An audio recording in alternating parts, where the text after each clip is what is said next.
So hello guys, welcome back to the channel. इस lecture में हम कुछ लास्ट लेक्चर में हमने क्यूमुलेटिव डिस्ट्रीब्यूशन किया था एंड इस लेक्चर में हम कुछ अदर मिससेलेनियस डिस्ट्रीब्यूशंस करेंगे that are not so important, but yes हमें करने चाहिए क्योंकि वो आईपीयू के सिलेबस में आते हैं। कोई Gurgaon university and etcetera another university का सिलेबस कोई स्टूडेंट देख रहा है जिसके सिलेबस में डिस्ट्रीब्यूशन नहीं है, then they can skip these lectures. Otherwise, if they want to just go through it, then ये कुछ ना कुछ नॉलेज ही बढ़ाएंगे। तो इसलिए अगर कोई देखना चाहता है तो वो देख सकता है। बाकी this video specially for IPU only. So सबसे पहले मिसलेनियस डिस्ट्रीब्यूशन में हम यहाँ पे this is the part 1 of the video. Okay, and in this part 1 we will be covering the uniform distribution, the geometric distribution and hypergeometric distribution. Okay, so the first distribution among ourselves, the uniform distribution. So पहले हम uniform distribution cover करेंगे क्या होता है।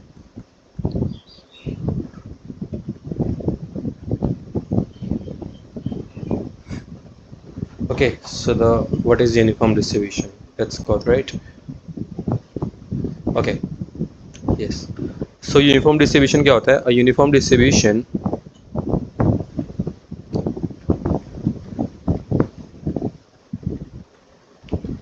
is a type of probability distribution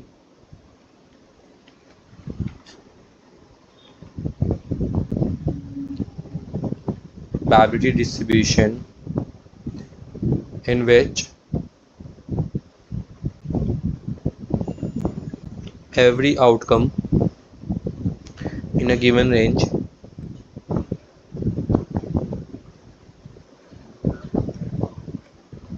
is equally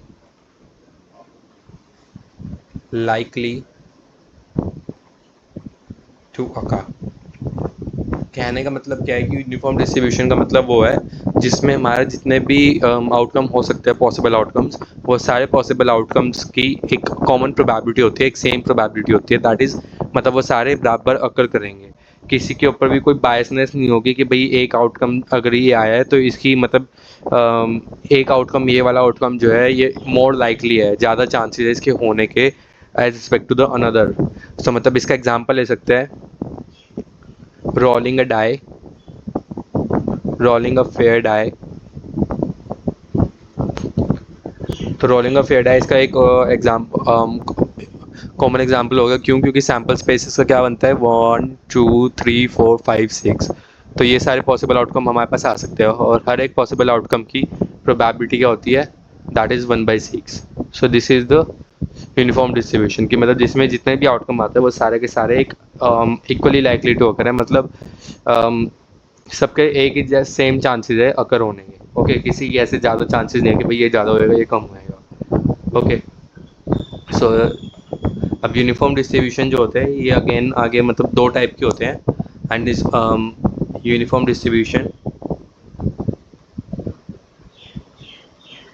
आगे दो type के होते हैं। The first one is uniform discrete function, मतलब बेसिकली जो हमारा डिस्क्रीट रैंडम वेरिएबल के लिए यूज़ होता है। और दूसरा is continuous uniform function, continuous uniform function.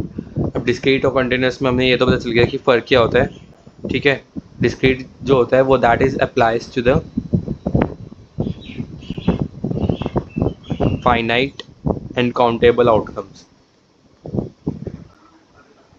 Okay, जैसे जो हमने एक डाइस को रोल किया था तो वो हमारा जो था वो डिस्क्रीट यूनिफॉर्म फंक्शन का एग्जांपल हो सकता है। एंड कॉन्टीन्यूस में क्या गया, कॉन्टीन्यूस जो होता है वो किसी ऐसे मतलब फाइनाइट सेट के लिए नहीं किया जाता, बल्कि ये जो होता है एक कंटिन्यूस इंटरवल के लिए होता है। कंटिन्यूस इंटरवल पे अप्लाई किया जाता है। ओके, कंटिन्यूस इंटरवल जैसे ए से लेकर बी तक का। तो हम इसको अभी अलग अलग करके सारे पढ़ेंगे। ओके, सो डिस्क्रीट यूनिफॉर्म डिस्ट्रीब्यूशन।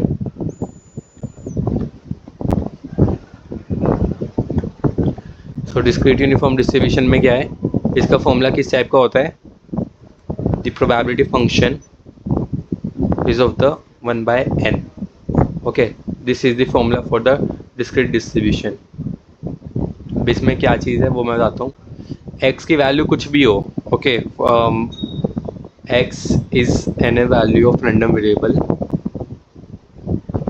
ओके, जो रैंडम वेरिएबल है उस रैंडम वेरिएबल में से x कोई भी वैल्यू ले ले, बट उसका जो आंसर रहेगा that would be constant for each and every value of random variable, that is 1 by n. अब n क्या है? n is the number of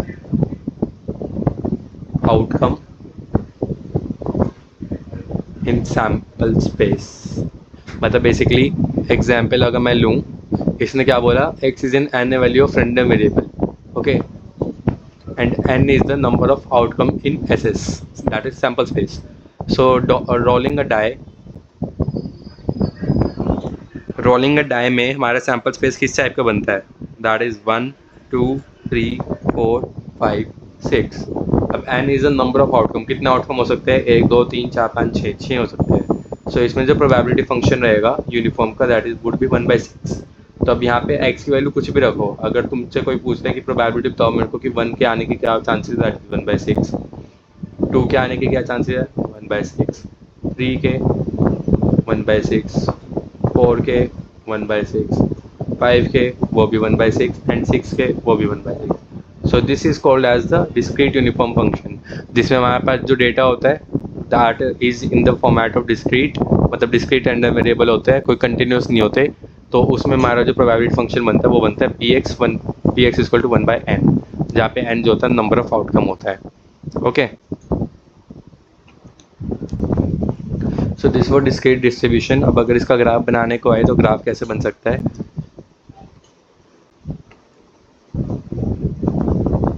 so this is our probability function, this is x, and यहाँ पे जो हमारे पास values आई 1 2 3 4 5 6, और यहाँ पे हमारी वैल्यूज़ है 0.2 0.3 0.4 0.5 0.6 एंड सो ऑन.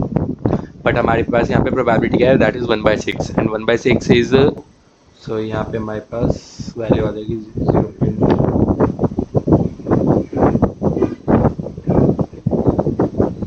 तो इसका ग्राफ कैसे बन जाएगा कि 1 पे मेरा ये है, 2 पे भी मेरी ये वैल्यू है, 3 पे भी मेरी ये वैल्यू है, 4 पे भी यही है, 5 पे भी यही है, 6 पे भी यही है. सो इसका ये ग्राफ बन जाएगा. So this was the discrete uniform distribution. अब हम कंटिन्यूस डिस्ट्रीब्यूशन की तरफ चलते हैं. So the continuous uniform distribution, जो यूनिफॉर्म डिस्ट्रीब्यूशन है उसके लिए उसके लिए मतलब ज़्यादा इंपॉर्टेंट कंटिन्यूस डिस्ट्रीब्यूशन ही है. डिस्क्रीट डिस्ट्रीब्यूशन इतना नहीं आता पेपर्स में, बट मैंने आपको बता दिया कि कैसे हम उसको सॉल्व करते हैं. तो कल को अगर आपके पेपर में आने लगा तो आप उसको ईजिली सॉल्व कर पाएंगे. सब हम देखते हैं कंटिन्यूस यूनिफॉर्म डिस्ट्रीब्यूशन की तरफ. कंटिन्यूस यूनिफॉर्म डिस्ट्रीब्यूशन क्या होता है? सो कंटिन्यूस यूनिफॉर्म डिस्ट्रीब्यूशन जो होता है ना, वो हमारा किन्हीं दो पॉइंट्स के बीच में डिफाइन किया जाता है. ओके, दैट इज मतलब it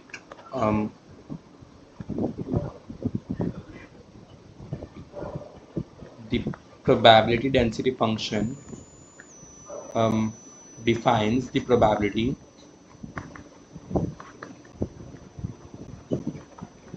it defines the probability of a random variable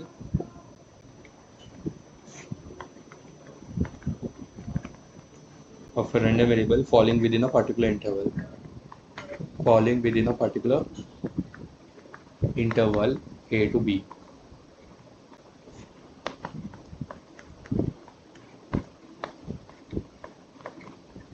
okay, a to b. So इसका जो डिस्ट्रीब्यूशन की रिप्रेजेंटेशन होती है वो कैसे होती है? एफ एक्स, या फिर इसको पी एक्स भी लिख लो, कोई दिक्कत वाली बात नहीं है. P x is 1/b minus a, जहाँ पर हमारी एक्स की वैल्यू होगी दैट इज़ ए से लेकर बी के बीच में. Okay, so this is the condition. और या सो इसकी एक और ख़ास बात होती है, the height of the PDF is constant between A and B. जो ए और बी है उसके बीच में हाइट इसकी कांस्टेंट रहेगी. कांस्टेंट क्यों रहेगी? क्योंकि हम यूनिफॉर्म डिस्ट्रीब्यूशन कर रहे हैं. वो ये बोलता है कि जो हमारा इंटरवल है उस इंटरवल के बीच में हमारी जो भी प्रोबेबिलिटी आएगी that would B common for that would be same for each value of x. मतलब इसके बीच में x की जोन सी भी वैल्यू आएगी हमारी आंसर जो रहेगा हमारा प्रोबेबिलिटी का यही रहेगा, प्रोबेबिलिटी नहीं बदलेगी. So this is our continuous uniform distribution. Okay, so एक और क्या खास बात है, the total area under the curve is 1. मतलब ये जो एरिया है इट शुड बी 1. ये एरिया क्या होना चाहिए हमारा 1 होना चाहिए. अब ये 1 कैसे हो सकता है, अब इसकी वैल्यू ऐसी क्या होनी चाहिए मेरी कि इसका एरिया 1 आ जाए. अगर मैं इसकी वैल्यू 1/b-a करूँ तो इसका एरिया कैसे आएगा हमारा, इस पॉइंट से लेकर इस पॉइंट तक इट फॉर्म्स रेक्टेंगल. तो रेक्टेंगल की ये लेंथ कितनी होगी हमारी, दैट इज b-a, एंड ये लेंथ कितनी होगी हमारी 1/b-a. तो 1/b-a multiply b-a, that is 1. सो ये वैल्यू हमारी क्या रहती है 1/b-a. तो जो हमने ऊपर px लिखा 1/b-a, ये फॉर्मूला हमारा इस कंसेप्ट से आया, the total area under the curve is 1. Okay, so अब कंटिन्यूस डिस्ट्रीब्यूशन में एक स्पेशल टाइप का डिस्ट्रीब्यूशन होता है, that is the standard continuous uniform distribution. Standard continuous में क्या होता है कि जो हमारी वैल्यू होती है यहाँ पे 1 जो हमने b-a लिखा है that is 1. Okay,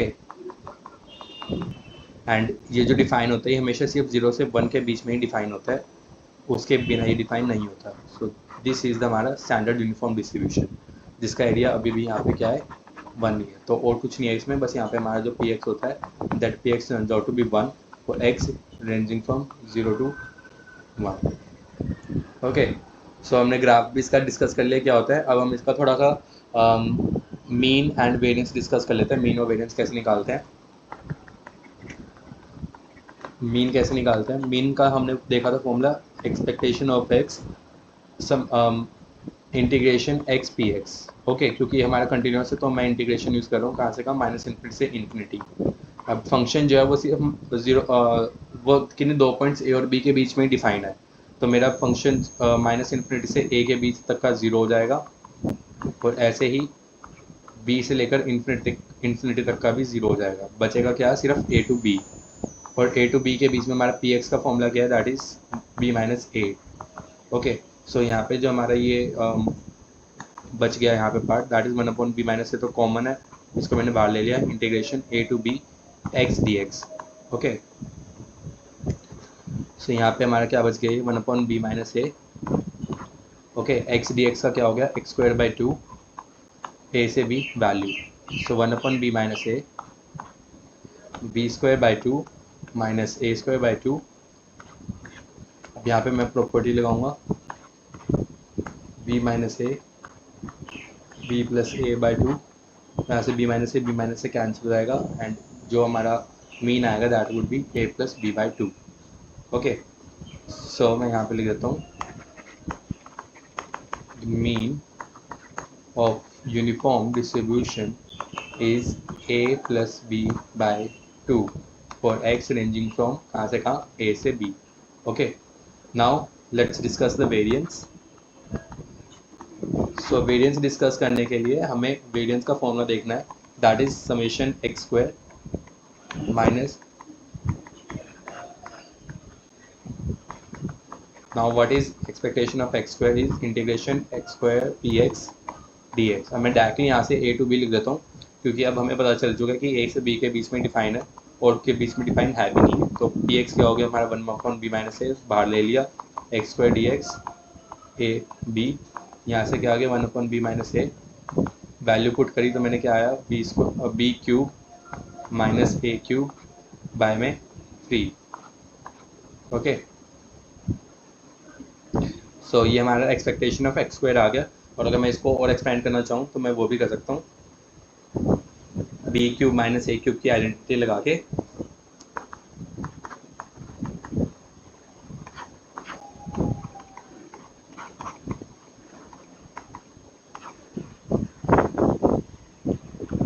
a² plus ab plus b². सो यहाँ से मेरा ये कैंसिल हो जाएगा टर्म, तो बचेगा क्या यहाँ से a² plus ab plus b square by 3. This is expectation of x square. Okay, and expectation of x हमने निकाला था, that was a plus b by 2. अब हमें वेरिएंस निकालना है, तो वेरिएंस के लिए हम क्या करेंगे, a square plus ab plus b square by 2 by 3 as it is, and a plus b का होल स्क्वायर by 4, क्योंकि हमें एक्सपेक्टेशन ऑफ x का स्क्वायर लेना था ना. So I do the same, a square plus b square plus 2ab by 4. So 4a square plus 4b square plus 4ab minus 3a square minus 3b square minus 6ab by 12. I take the LCM. यहाँ पे मैंने LCM लिया है. Okay, यहाँ से मेरा क्या बचा, 4a square minus 3a square, that is a square, 4b square again b square and minus 2ab by 12. तो यहाँ से मेरे पास क्या आ गया, that is a minus b to the whole square by 12. So it becomes your variance of uniform distribution. So ये uniform distribution था हमारा, जिसमें हमने मीन निकाला, वेरिएंस निकाला, यूनिफॉर्म डिस्ट्रीब्यूशन होता क्या है, एंड उसके हमने टाइप्स वगैरह देखे. Okay, continuous distribution, discrete distribution, हमने ये सब देखा. सो नेक्स्ट लेक्चर में हम ज्योमेट्रिक डिस्ट्रीब्यूशन कवर करेंगे. So for now a very